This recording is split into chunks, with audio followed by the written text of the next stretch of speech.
Salut Internet! La mort. Oui, encore elle, la mort. Et en plus, c'est comme ça que je me sens là, vous allez l'entendre, parce que je tourne cette vidéo en plusieurs jours en étant extrêmement malade. Bon, les gars, la dernière fois, il y a plus de 3 ans, je vous avais balancé les morts les plus folles que j'avais trouvées. Et je pensais honnêtement avoir fait le tour. Mais non! Visiblement, les humains ont une imagination sans limite pour se faire éliminer de la manière la plus absurde possible. Vous allez voir, finir écrasé par une vache tombée du toit de votre maison. Il y a de quoi se dire, mais comment c'est possible en fait? Enfin bref, on va étoffer la petite collection qu'on a démarrée. Préparez vos... Non mais c'est pas vrai là. Vos... Ah, dommage, c'est pas passé loin. Et évidemment vos... il l'a bien cherché quand même celui-là. Et d'ailleurs, rien à voir, mais sachez que cette vidéo a été faite en partenariat avec CyberGhost VPN. Donc je les remercie et je vous en reparle un petit peu plus tard. On commence très fort avec Adelir Antonio de Carli. C'est un prêtre brésilien qui, en 2008, a voulu marquer les esprits afin de récolter des fonds pour financer une aire de repos pour les chauffeurs routiers. C'est extrêmement précis. Bon, pour ça, il a réuni la presse et il s'est accroché à des centaines de ballons gonflés à l'hélium. Il voulait battre le record du plus long vol de ce type. Vous le sentez venir. La météo a pas été super favorable. Il y a eu un manque de préparation. Il a galéré à utiliser son GPS. Ça l'a fait dévier de sa route initiale et il a disparu. Et si vous pensez qu'il a pas sa place dans la vidéo parce que peut-être qu'il est vivant quelque part, on a retrouvé une partie de son corps. Mais juste une partie. Imaginez, vous êtes sauveteur à la Nouvelle-Orléans et vous venez de passer une saison incroyable, 0 noyade. Donc vous décidez d'organiser une soirée pour fêter ça avec plein de monde et vous le voyez venir, c'est ce qui s'est passé en 85. À la fin de cette fête de sauveteur, ils ont retrouvé un mec qui s'est noyé pendant la fête sans que personne ne s'en rende compte. Ma machine à dormir a fini par m'achever. Vous avez aimé le jingle du jour? Parce que vous allez le voir, des inventions qui ont tué leur inventeur, il y en a eu quelques-unes. On commence avec Henry Smolinski qui a inventé une voiture avion. On est dans les années 70. Est-ce que sur le papier, c'est pas déjà une catastrophe annoncée? En tout cas, je suis désolé, l'AVE Mizar a eu raison de la vie de son créateur. En 73, lors d'un énième vol d'essai, un montant d'une des ailes s'est détaché de la voiture et a provoqué le crash de l'appareil avec son inventeur et un pilote à bord. Ceci est une éponge très spéciale que vous devez bien connaître si vous avez regardé l'intégralité des vidéos de la chaîne. Vous devez pas être nombreux quand même, hein. Bref, ce truc s'appelle un tersorium. C'est une éponge que les gars de l'Antiquité se faisaient passer dans les toilettes publiques pour s'essuyer. Le champion de la propreté. On n'est pas au top de l'hygiène, hein, on est d'accord. Quoi qu'il en soit, Sénèque, il a raconté dans un de ses écrits qu'un prisonnier germanique a décidé de mettre fin à ses jours en se le mettant dans le gosier. J'arrive pas à savoir ce qu'il y a de pire dans cette anecdote. L'éponge à caca collective ou l'idée de se la mettre dans la gorge. Une raie pastonague est un animal aquatique nocturne. Je vous crois. Donc, logiquement, si elle devait tuer quelqu'un, on peut supposer que ça se passerait sous l'eau, de nuit. Eh ben, pas du tout. Dans les Keys, en Floride, vous connaissez les Keys? C'est super beau, les Keys. Regardez, ça, c'est quelques photos du road trip qu'on y a fait il y a quelques années avec Margot. C'est un des plus beaux voyages de ma vie, je pense. Tout le monde s'en fout. Bon, dans les Keys, une raie de 34 kilos a sauté hors de l'eau, pile devant un bateau lancé à 40 km/h et est venue s'écraser sur une femme, qui est décédée sur le coup. Au tout début du 19e siècle, à Londres, les habitants d'Hammersmith étaient persuadés qu'un fantôme hantait le quartier. Il y a eu plusieurs témoins et tout, sauf que ce fantôme, c'était juste un pauvre gars en manteau blanc, quoi. Et les gens se sont montés la tête, ils ont flippé, et bam, il s'est fait tirer dessus. C'est horrible, je suis désolé, et s'il y a une morale à retenir, c'est que être un fantôme, ou en avoir juste l'apparence, ça peut être dangereux. Ou à l'inverse, ça peut vous protéger, sur internet notamment. Vous voyez peut-être où je veux en venir? Et oui, je parle bien de notre partenaire du jour, CyberGhost VPN. Bon, pour commencer, c'est un des meilleurs VPN que vous pouvez trouver sur le marché actuellement, voilà, avec une super note sur Trustpilot. C'est important la confiance. Perso, je l'utilise depuis des années maintenant parce que c'est super simple. En 3 clics, vous pouvez changer votre localisation en ligne et il y a plein de raisons de pourquoi c'est génial de faire ça. Déjà, ça débloque jusqu'à 40 services de streaming et donc vous donne accès à 50% de contenu en plus sur Netflix, Prime Video, etc. Mais aussi, vous pouvez contourner tout ça là, hein, en toute sécurité, en choisissant un serveur à l'étranger. Tout ce service, bien sûr, en étant rapide, privé et totalement anonyme. Autre chose importante à savoir, CyberGhost VPN chiffre votre connexion, masque votre adresse IP et protège jusqu'à 7 appareils en même temps. Tu peux naviguer tranquille et partager ton compte entre proches. Et bien évidemment, ça marche sur ordi, sur tablette, sur smartphone. Alors n'hésitez pas, parce qu'en plus c'est satisfait ou remboursé pendant 45 jours. Si vous cliquez sur le lien en description, non seulement vous profitez de leur meilleure offre à seulement 2,03 € par mois, et 4 mois sont même offerts. Mais en plus, vous soutenez la chaîne les gars. Alors sérieusement, qu'est-ce que vous attendez pour rejoindre les plus de 38 millions d'utilisateurs? Eux, ils ont compris l'importance de protéger leur activité sur internet. Merci encore aux frérots de CyberGhost de soutenir ainsi la chaîne. Vous voyez cette action? En anglais, on appelle ça un wedgie, un tear slip. J'ai essayé de vous écrire une définition, mais en vrai, Wikipédia a la meilleure. C'est un acte consistant à coincer le slibard de quelqu'un dans son sif. Eh ben, quelqu'un en est mort. En 2013, le beau-fils de Denver St. Clair lui a fait un wedgie atomique. Ce dernier a même fini en prison pour homicide involontaire. Le roi de France, François II, est mort d'une otite. Je suis d'accord, ça fait un peu mort nul. Mais si vous avez déjà eu une otite, vous savez que la douleur est absolument horrible. Et ben celle de François II a évolué en une version plus grave qu'on appelle une mastoïdite, qui elle-même a subi des complications pour devenir fatale. Je cherchais un nom, mais juste c'est fatal en fait. J'imagine même pas la douleur que ça a dû être. Gary Hoy était avocat à Toronto. En 93, il faisait visiter les locaux à des étudiants et il a voulu prouver que les vitres du bâtiment étaient incassables. Vous la connaissez certainement cette anecdote, mais elle est bien vraie. Gary s'est lancé dessus à pleine vitesse et effectivement, pour sa défense, la vitre a tenu. C'est le cadre qui entourait la vitre qui n'a pas tenu. Et il a fait une chute mortelle du 24e étage.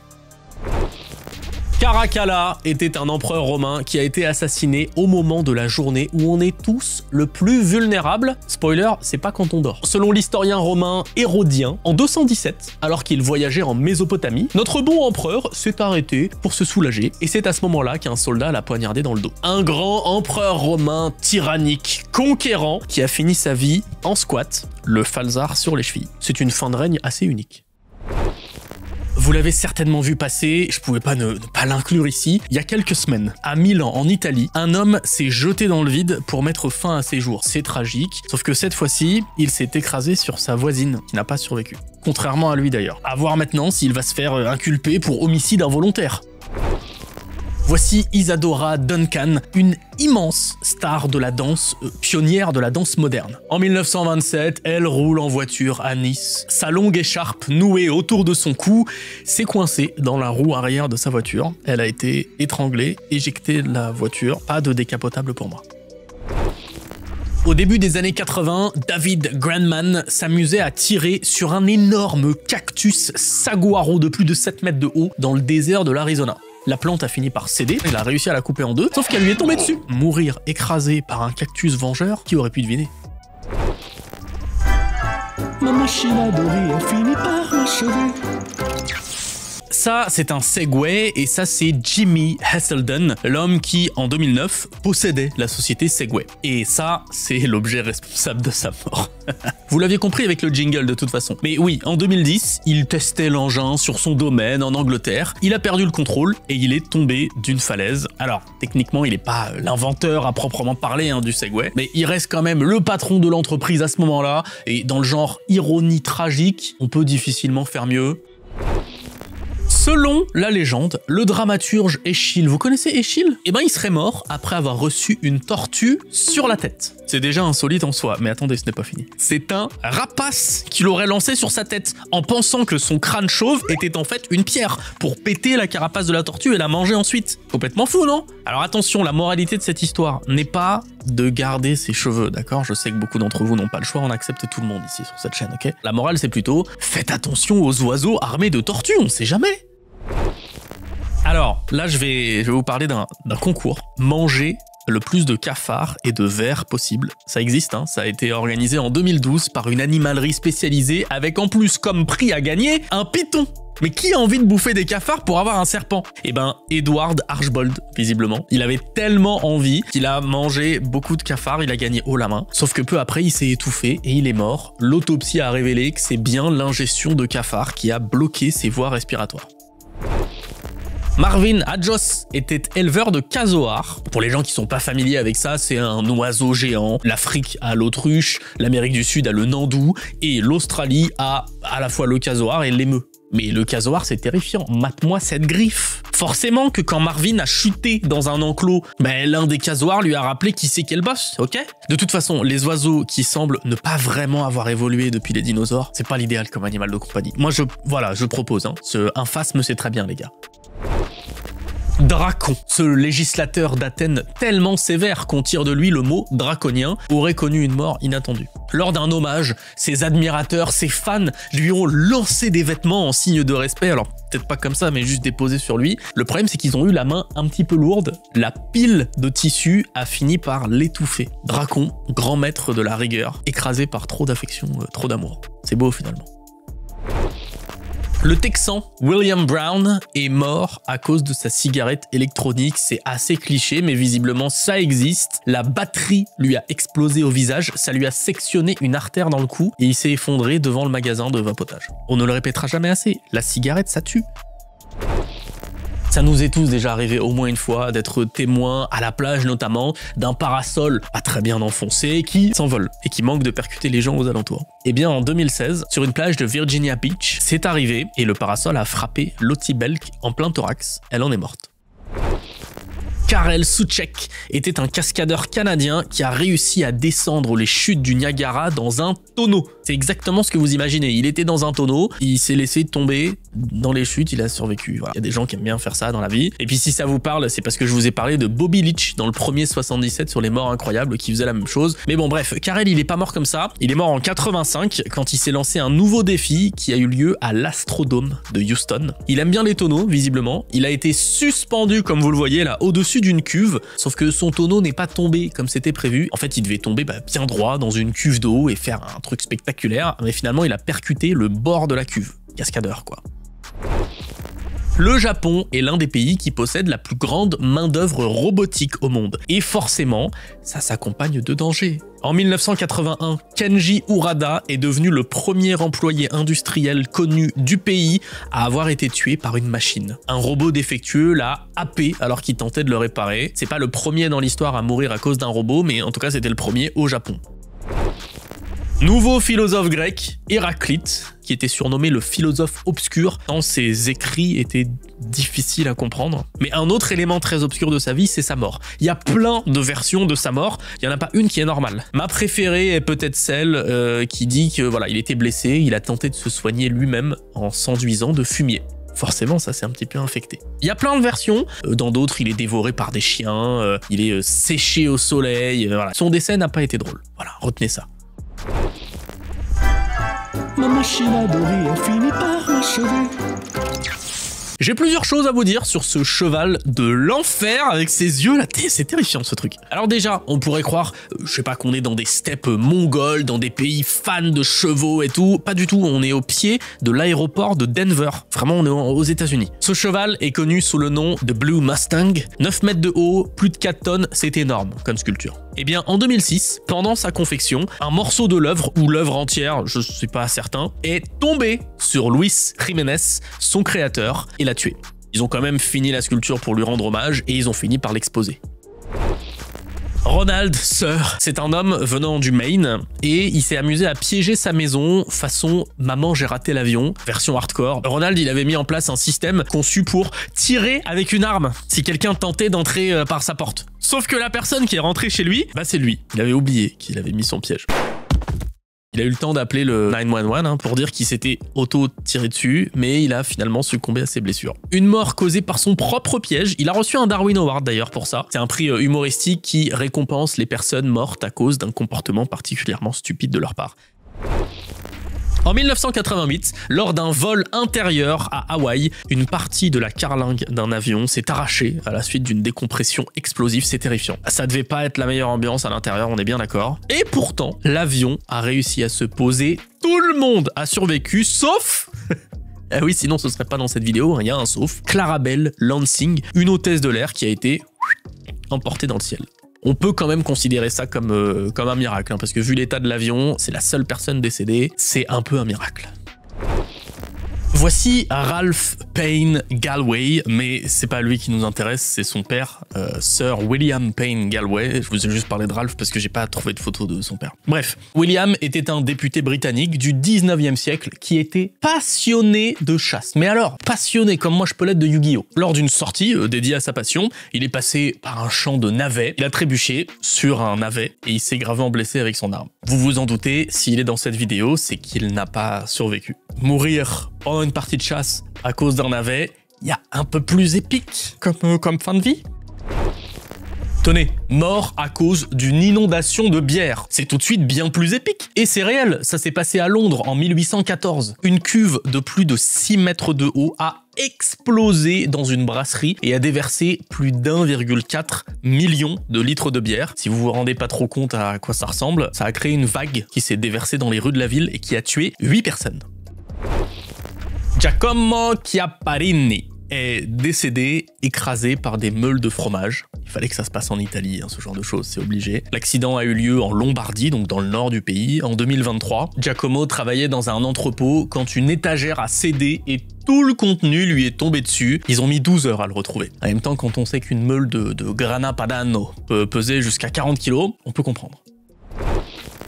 Des empereurs chinois morts de façon absurde, il y en a plus qu'on croit. Prenez Jingzong, fondateur de la dynastie des Xia occidentaux. Le gars a décidé de séduire l'épouse de son propre fils. Il en a fait sa concubine et puis il l'a couronnée impératrice. Forcément, le fils l'a pas très bien pris, hein. Entre rancune familiale, intrigue de palais, il a fini par comploter avec le premier ministre pour zigouiller son père. Sauf qu'au moment de passer à l'acte, il lui a seulement tranché le nez. Bon, l'empereur est finalement quand même mort de ses blessures, j'imagine par infection ou quoi. Et pour couronner le tout, le premier ministre a ensuite trahi le fils en le balançant. Résultat, un père mort sans nez et un fils condamné à mort.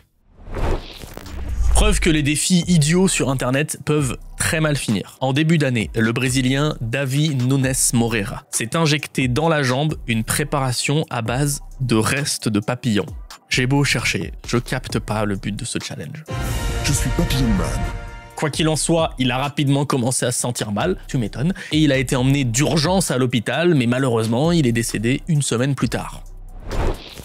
Johnny Turner, sénateur du Kentucky, avait 76 ans lorsqu'il est décédé. Il passait tout simplement dans son jardin le tracteur tondeuse, je connais pas le terme technique de ce truc, et il est tombé dans sa piscine. Et il est mort. Pourtant, il savait nager, hein. C'est juste que sa piscine était vide. Alors qu'elle surfait dans l'archipel de Mentawai en Indonésie, l'italienne Giulia Manfrini a été mortellement transpercée par un espadon et tuée sur le coup. Une raison de plus de ne jamais aller au bord de l'océan. Entre ça et les parasols tueurs, on a notre compte. En 2024, un groupe de chasseurs poursuivait un ours en Virginie. Ce dernier est monté à l'arbre, il a été abattu, et lorsque l'ours est tombé, il s'est écrasé sur l'un des chasseurs, Lester Clayton Harvey Jr. Ma machine à doré a fini par m'achever. Otto Lilienthal, c'est un pionnier allemand de l'aviation. Le gars a réalisé des centaines et des centaines de vols planés bien avant les frères Wright. Tout allait nickel, tout s'est super bien passé, jusqu'au dernier vol où il a raté une manœuvre. Son planeur décroche, il chute d'une quinzaine de mètres et se fracture une vertèbre. Paralysé des jambes, il consulte un médecin, puis est transporté à Berlin chez l'un des plus grands chirurgiens d'Europe de l'époque. Trop tard. Lilienthal meurt le lendemain, probablement d'une lésion à la colonne. Sa dernière phrase aurait été « Faut bien faire quelques sacrifices, les gars !» Peut-être pas sur ce ton.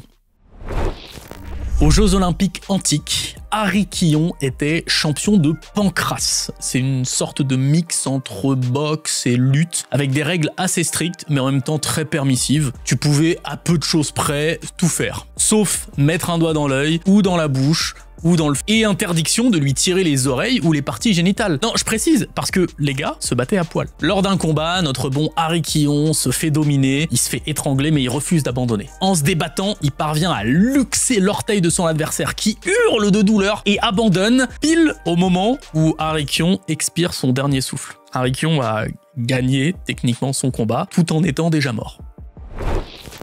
Bon, là j'avoue, on est sur une mort vraiment trop bizarre. Ethan Ackerman, un étudiant de 20 ans, est décédé après qu'un arbre déjà tombé s'est soudainement redressé pour l'écraser quoi. C'est tellement bizarre. En fait, l'étudiant était en train de nettoyer une zone lorsqu'il s'est retrouvé, coincé sous la base de l'arbre déraciné. C'est terrifiant. À la fin de ce 77, on va même plus oser sortir de chez nous.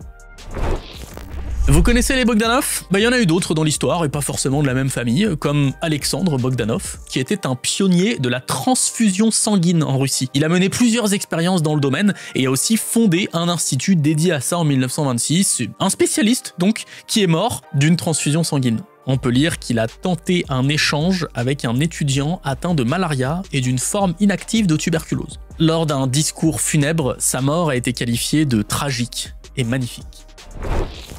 Vous connaissez peut-être Mike Hughes, un cascadeur, chauffeur de limousine, astronaute amateur qui a consacré sa vie à la construction de fusées pour prouver que la Terre était plate. Et ça lui a été fatal. En février 2020, le parachute de son appareil s'est ouvert beaucoup trop tôt et il s'est écrasé au sol.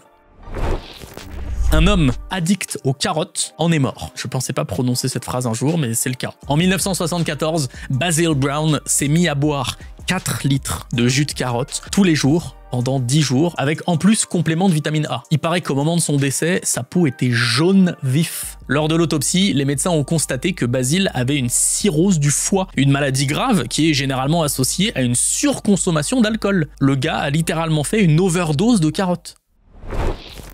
Dans le numéro du 11 janvier 1854 du Daily Alta California, on pouvait tomber sur un article assez bizarre lors d'un spectacle de rue installé entre Stockton Street et Pacific Avenue à San Francisco. Allez, regardez, c'est juste ici là avec le Golden Gate en fond. C'est joli comme coin. Et donc à cet endroit précis, un homme a attrapé un garçon par les pieds. Il l'a balancé à plusieurs reprises. Le sang lui est monté à la tête. Ça a entraîné des complications et il en est malheureusement décédé. C'est encore plus bizarre quand on sait que l'homme qui a fait ça était un clown. Deuxième souverain chinois à figurer dans cette liste, le monarque Jing de Jin. Il a vécu il y a plus de 2600 ans et ce que certains récits ont gardé de lui, c'est qu'il aurait trépassé dans des latrines. Vous avez vu un petit peu comment je mets les formes pour pas dire qu'il se serait noyé dans du caca? Son corps aurait été récupéré par son esclave et en remerciement pour ses bons et loyaux services, ce dernier aurait été tué afin qu'il puisse continuer à servir son maître dans l'au-delà. Il y a des périodes de l'histoire où vraiment on est content de pas être né. Direction maintenant la République démocratique du Congo. Nous sommes le 27 octobre 1998. Un match amateur oppose l'équipe de Bassangana à celle du Bena-Tchadi. Alors que le score est de 1 partout, un éclair frappe le terrain et tue l'équipe entière du Bena-Tchadi. C'est tellement fou comme histoire que l'équipe qui a survécu a été forcément accusée de sorcellerie. Comment 11 mecs meurent et les 11 autres n'ont rien? C'est pas possible. Alors, il n'y a pas eu d'enquête approfondie, donc aucune réponse officielle n'a été apportée, mais une des plus grosses théories pourrait être le matériau utilisé pour la fabrication des crampons. Du métal d'un côté, du plastique de l'autre. La morale, les gars, jouez en botte. Bernd Jürgen Brandes. Cet Allemand est mort volontairement puisqu'il a accepté de se faire manger. Ça avait beaucoup tourné à l'époque. En 2001, il a rencontré Armin Maives sur un forum cannibale et les deux hommes ont passé un accord hyper glauque. Je vous fais pas un dessin, Brandes est décédé comme ça. Perso, je me suis demandé comment tu juges une affaire pareille? Eh bien, c'est simple. Même avec le consentement de la victime, la justice allemande a tranché, ça reste un meurtre. Et zéro vanne, aujourd'hui, Maives se déclare végétarien. En 2012, un article du Télégraphe a rapporté que Geoffrey Haywood, un homme aveugle de 65 ans, a disparu à Newport, au Pays de Galles. Il a été recherché activement jusqu'à ce qu'on le retrouve à moins de 150 mètres de chez lui, tombé dans un fossé, mort. Il a certainement pas vu le fossé, il est tombé dedans. Plot twist, après examen, il s'est avéré que Geoffrey était pas du tout aveugle. Il faisait semblant depuis un moment pour avoir un petit peu d'attention. Donc il est tombé dans un trou qu'il n'avait pas vu, tout simplement. Ce monsieur, c'est Kurt Gödel, un mathématicien très connu pour ses fameux théorèmes d'incomplétude. À la fin de sa vie, il souffrait de délire de persécution et était convaincu qu'un complot visait à l'empoisonner. Je me sens persécuté. C'était à tel point qu'il mangeait uniquement ce que sa femme lui préparait. Le problème s'est posé lorsqu'elle a dû être hospitalisée pendant plusieurs mois. Gödel a refusé de manger et il est mort de faim. Ma machine à rire finit par m'achever. On connaît tous l'histoire du Titanic, mais peut-être pas celle de son architecte, Thomas Andrews. Parce que oui, vous l'avez entendu au jingle, Thomas est mort lors du naufrage. Selon les témoignages recueillis, après avoir aidé comme il pouvait, il a été aperçu une dernière fois dans le fumoir, en état de choc. Mac Walford, un pasteur de Virginie occidentale, était connu pour une pratique plutôt singulière, prêcher avec des serpents venimeux. Alors je me suis renseigné, c'est surprenant, mais c'est pas juste un gars perché. Là-bas, prêcher avec des serpents, c'est une pratique chez certains mouvements chrétiens pentecôtistes américains. C'est pour prouver leur foi. Mais en 2012, en plein sermon, il a pas dû assez bien prouver sa foi parce qu'il a brandi un crotal, il s'est fait mordre et il est décédé quelques heures plus tard. Georges Plantagenet, duc de Clarence et frère du roi Édouard IV d'Angleterre, serait mort comme il a vécu dans l'abondance de vin. Selon certains récits, après avoir été condamné à mort pour trahison en 1478, il aurait obtenu le droit de choisir sa façon de mourir et Georges aurait choisi la noyade dans une cuve de vin, englouti par sa boisson préférée. Voici Bando Mitsugoro 8. Bon, il est pas tout le temps comme ça, hein. Là il est juste en train de performer lors d'un spectacle kabuki. Et justement, c'est un acteur super célèbre dans le milieu. En 1973, il a même été désigné trésor national japonais. Il était vivant à ce moment-là. Je me demande comment tu vis ça au quotidien. Bonjour, j'avais rendez-vous à 9h pour une coloscopie. Non, quel honneur! Je vais sonder un trésor national japonais, moi! C'est incroyable. Bon, après, il en a pas profité très longtemps, parce que 2 ans plus tard, il est allé au resto, a pris son plat favori, et il en est mort. Son plat favori étant évidemment un bon fugu, le poisson hyper toxique là si c'est mal cuisiné. Et le cuisinier justement n'a été condamné qu'avec sursis, donc pas de prison ferme. Mais même comme ça, le gars est resté dans l'histoire comme étant celui qui a tué un trésor national vivant, et ça c'est pas ouf sur le CV. 1184, à Erfurt, en Allemagne, une assemblée de nobles s'est réunie dans une salle qui se trouvait juste au-dessus d'une fosse septique. Encore une fois, pas besoin de vous faire un dessin pour la suite. Une 60aine de personnes décédées, noyées. Noyées, ouais, c'est le terme. L'empereur Henri VI était présent à cette réunion, mais il a évité la chute quand le plancher s'est effondré. On file maintenant à Caratinga, dans le sud-est du Brésil. En 2013, João Maria de Souza dormait tranquillement chez lui. Et tout d'un coup, une vache lui est tombée dessus. L'animal broutait sur une colline qui est au-dessus de sa maison. Alors j'ai pas vu de photo, mais j'imagine qu'il y a une colline comme ça, et puis ensuite il y a la maison en bas de la colline. La vache elle mangeait comme ça et sur João. La bonne nouvelle, c'est que sa femme et la vache s'en sont sortis indemnes, mais lui par contre a dû être emmené à l'hôpital et il est décédé le lendemain. Electric Light Orchestra est un groupe de rock britannique qui a connu un très gros succès dans les années 70. Mike Edwards, l'ancien violoncelliste du groupe, roulait sur cette route-là en camionnette en 2010 lorsqu'une botte de foin de 600 kg a dévalé une colline et est venue s'écraser sur le toit de sa voiture. Quand je vous dis qu'on va plus oser sortir de chez soi après cette vidéo, alors que Donald Campbell, il aurait peut-être pu le sentir lui. C'était un pilote britannique obsédé par les records de vitesse. Il a battu 8 records du monde sur l'eau et sur terre entre les années 50 et 60. Et il est mort lors d'un crash spectaculaire en 1967. Ce qui est fou, c'est que son corps n'a été retrouvé qu'en 2001. L'épave de son appareil a été également retrouvée et certains ont lancé le projet de la rénover. En 2007, une station locale de Sacramento a lancé un concours pour gagner une Wii. Jusque-là, c'est cool, bravo à eux, sauf que pour remporter cette Wii, il fallait boire le plus d'eau possible. Jennifer Strange a tenté sa chance et a bu plus de 6 litres en 3 heures. Lorsqu'elle est rentrée chez elle, elle se sentait pas très bien et elle est finalement décédée, intoxication aiguë à l'eau. Non mais à l'eau quoi. Il y a eu un procès et sa famille a gagné. Tout ça en plus pour ne même pas gagner la Wii, parce que Jennifer a fini 2e. Ma machine à rire finit par m'achever. Valerian Abakovsky était un inventeur soviétique qui avait créé l'aérowagon, un wagon avec une hélice censé transporter des officiels du régime à plus de 140 km/h. On parle de la fin des années 1910, hein. Et justement, en voulant aller trop vite, en juillet 1921, l'engin a déraillé et a causé la mort de 7 personnes, dont celle d'Abakovsky. Les victimes ont été enterrées à la nécropole du mur du Kremlin. Lors du Grand Prix de Spa en juin 1960, le pilote de F1 Alan Stacey est décédé d'une façon totalement improbable. En pleine course, lancé à 200 km/h, il a été percuté en plein visage par un oiseau. Pyrrhus, roi d'Épire, était l'un des plus badass de son temps. Il a survécu à des batailles épiques, il a vaincu des ennemis sanguinaires et il est mort à cause d'une vieille dame. Pendant un combat en Argos, une femme a balancé une tuile qui lui est tombée pile sur la tête. Une tuile! Pyrrhus a chuté de cheval, assommé, et s'est fait achever par ses ennemis. La tuile quand même, hein. C'est le cas de le dire.